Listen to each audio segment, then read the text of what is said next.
Thank you all for joining. Why were you crying or laughing? Ready? You're on. Okay.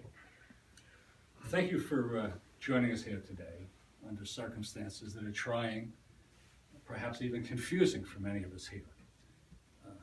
We are gathered here as family members, loved ones, friends of Rob and Lil, married nearly 40 years, in a perfect balance for each other, in the sense that Lily was the brains and the backbone of the operation, and Rob was the somewhat insightful, dryly humorous, ever-faithful spouse.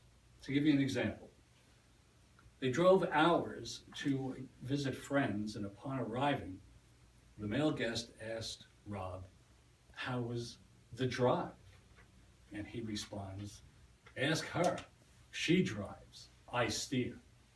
And it was that kind of play on words that kind of sums up their relationship with each other.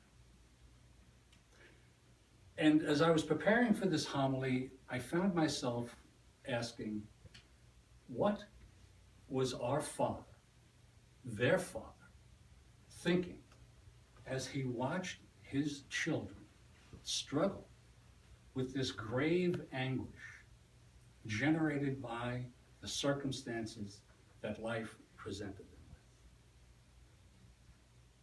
We know that he was not judgmental or wrathful.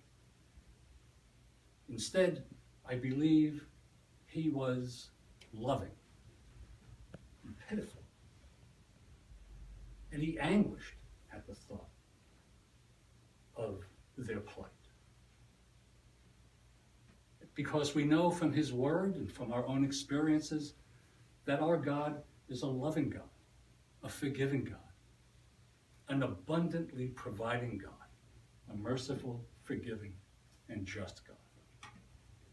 And it is that God, I believe, that Lily and Rob are with now. Our reading today from Wisdom certainly supports that. We're told the souls of the just are in the hands of God. Grace and mercy are with his holy ones. No torment shall touch them. They are at peace. Beautiful thoughts from a beautiful God. But what of us gathered here trying to make sense of what happened? Perhaps we feel confusion or anger, resentment at their selfish act. Jesus in Matthew speaks to us. He talks of his yoke. There are many types of yokes in life. The yoke of oppression, the yoke of slavery, the yoke of love, the yoke of friendship that held us to Robbie and Lil in life. And now we confront the yoke of sadness and loss. What are we to do with this? Jesus says, "Come to me, all you who are heavy, burdened, and I will give you rest." His yoke is easy, his burden is light. As we go forward through this ceremony, through this day, we will find ourselves at the end going back to our residences. And the important thing to remember about this passage also is that Jesus reminds us that his yoke is one from which we can learn.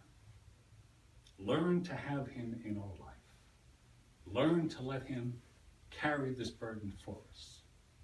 Learn who he is, how deep and how wonderful his love is. And so even after death, Robbie and Lil have found a way to bring us to them and to give us something in return.